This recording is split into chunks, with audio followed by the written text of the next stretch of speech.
পূর্বাঞ্চলের Bangladesh China friendship exhibition সেন্টারে চলছে ৩০তম ঢাকা আন্তর্জাতিক বাণিজ্য মেলা। মেলার একাদশ দিনে পণ্য সামগ্রীতে নানা ধরনের ছাড়ে খুশি ক্রেতা ও দর্শনার্থীরা।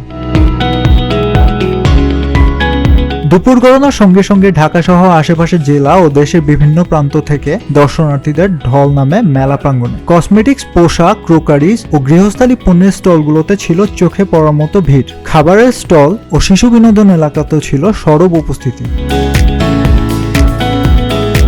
পরিবার পরিজন ও বন্ধুদের সঙ্গে মেলায় এসে কেউ কেনেন প্রয়োজনীয় পণ্য, কেউ ব্যস্ত ছিলেন ছবি তোলা ও আড্ডায়। নানা অফার আর মূল্য ছাড়ে পছন্দের পণ্য কিনে সন্তুষ্ট ক্রেতারা। বিশেষ আকর্ষণ হিসেবে বাংলাদেশ স্কোয়ারে জুলাই আন্দোলন, ভাষা আন্দোলন ও মুক্তিযুদ্ধের ইতিহাস ঘিরে দর্শনার্থীদের আগ্রহ ছিল লক্ষণীয়। তবে ভিড় থাকলেও প্রত্যাশিত বিক্রি না হওয়ায় ক্ষোভ প্রকাশ করেন কিছু স্টল মালিক।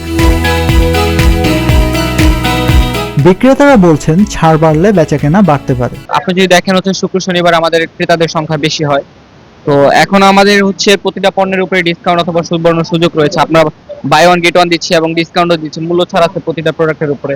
যেমন আপনি যদি দেখেন এখানে আমাদের রেড ডিটারজেন্ট পাউডার যেটা, সেটা বাজার মূল্য হচ্ছে 360 টাকা। আমরা এখানে 2 কেজির দাম 360 টাকা, সাথে আরো 1 কেজি ফ্রি দিচ্ছি। টোটাল মনে করেন হিসাবে আপনার 1 কেজি 120 টাকা পড়ে, যেটা বাজার মূল্য আপনি 1 কেজি বাইরে কিনতে গেলে 180 টাকা লাগে। তো এখানে আমাদের সকল পণ্যের উপরে ডিসকাউন্ট আছে এবং বাই ওয়ান গেট ওয়ানও পাচ্ছেন। আমাদের অনেক পণ্যের উপরে প্রয়োজনীয় যে মানুষের পণ্যগুলো আছে দৈনন্দিন ব্যবহারের জীবনে, তো সেগুলোর প্রতিটার উপরেই আমাদের ডিসকাউন্ট রয়েছে। তো এখন কাস্টমার তুলনামূলকভাবে ওরকম চাপ নেই, কিন্তু চাপ হয় শুক্র শনিবারে। তো সবাইকে আমন্ত্রণ থাকবে যে অবশ্যই আমাদের প্যাভিলিয়নে এসে ঘুরে যাক অথবা বাণিজ্য মেলায় আসে একবার অবস্থান করে দেখুক যে আমাদের প্রোডাক্টের কি অবস্থা বা মূল্য। এই শুক্রবারের পর থেকে আলহামদুলিল্লাহ আমরা সন্তুষ্টমূলক বেচা বিক্রি হচ্ছে। আর বেচা বিক্রি বেশি হওয়ার একটা কারণ আছে, সেটা হচ্ছে আমরা মূল্য ছাড় প্রথমে যেটা দিছি তার চেয়ে এখন আরো বেশি মূল্য ছাড় দিচ্ছি। মূল্য ছাড় বেশি দেওয়াতে ক্রেতা সাধারণ অনেক খুশি। তো আমরা এটা অব্যাহত রাখবো সবসময়, যে মূল্য ছাড়টা আরো বেশি করে দেবো। আপনারা সবাই আমাদের মেলায় আসবেন।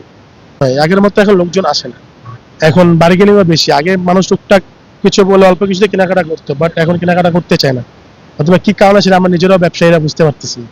আশা করি ভালো হবে ইনশাআল্লাহ। কাস্টমার সবাই ইনভাইট করছি, সবাই আসেন আমাদের মেলায় আসেন, রিজনেবল প্রাইসে আমরা দিচ্ছি। আশা করি আপনাদের জন্য খুশি হবেন আপনারা। কোয়ালিটি আছে, বিভিন্ন ধরনের কোয়ালিটি, বাইরের জিনিসও আছে। এটা ধরেন 2000 টাকা মার্কেট প্রাইস, আমরা এখানে 1500 টাকা বিক্রি করতেছি। এই 500 টাকা ডিসকাউন্ট পাচ্ছে এখানে। আর মার্কেটে গেলে এটা 2000 টাকা দিয়ে নিতে হবে, আবার বসুন্ধরা গেলে 4000 টাকা লাগবে। এটা আছে টুকটাক, আমরে নেই, আগের মতো জমজমাটা নাই মার্কেট। এবছর অনেক ড্যাম, এই জন্য সবাই নিরাশ হয়ে যাচ্ছে যে কাস্টমার পায় কিনা না পায় এটাই সন্দেহ।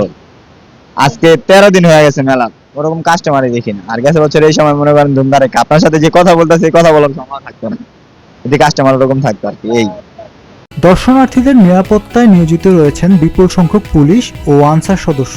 বিআরটিসি বাস সার্ভিস থাকায় যাতায়াত সহজ হয়েছে।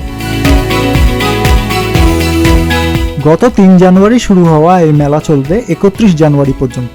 দেশি বিদেশি মিলিয়ে শতাধিক পণ্যের সমাহারে এবারে মেলাও হয়ে উঠেছে কেনাকাটা ও বিনোদনের মিলন মেলা। সাকিব রশিদ, প্রতিদিন বাংলাদেশ।